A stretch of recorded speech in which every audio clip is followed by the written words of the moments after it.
Hey guys, welcome back. I'm Heather from Tivoli, Italy. Let's go ahead and get right back into it. Now we're going to be looking at to hear, the Latin audire. Audire. Hearing is one of our primary senses, essential for communication, essential for learning, and for connection. The Latin verb audire has shaped Italian, Spanish, and French verbs for listening, for paying attention, and perceiving sound. So what's the history and etymology of audire, to hear?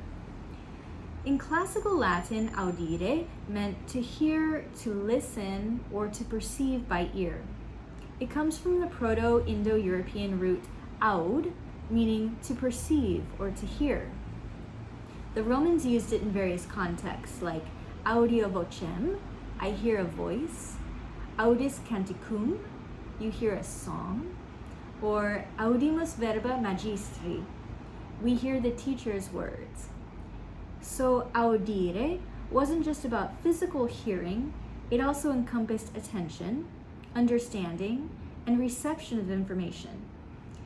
So how does that translate into Italian, Spanish, and French? Well, from audire, the Romance languages developed verbs expressing hearing and listening.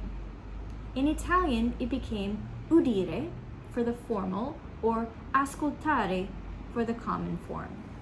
Example, io ascolto la musica.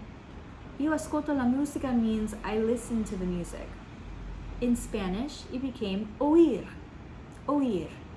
Example, yo oigo la música. Yo oigo la música. I listen to the music. In French, it became entendre. Entendre. Example, j'entends la musique.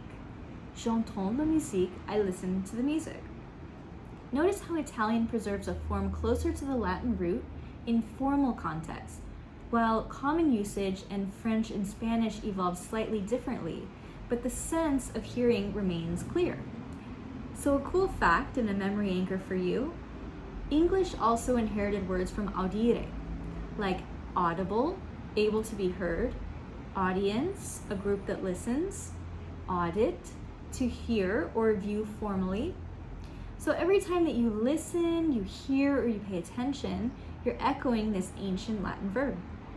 In closing, from the Latin audire, we get udire or ascoltare, oír or entendre, verbs that express hearing, listening, and perception across Italian, Spanish, and French. In our next video lesson, we'll be looking at to carry or to bring, the Latin faire, faire. This verb is central to movement, transport, and even metaphorical ideas like bearing responsibility or conveying messages. Thank you so much for joining me, and I'll catch you in the next one. Ciao.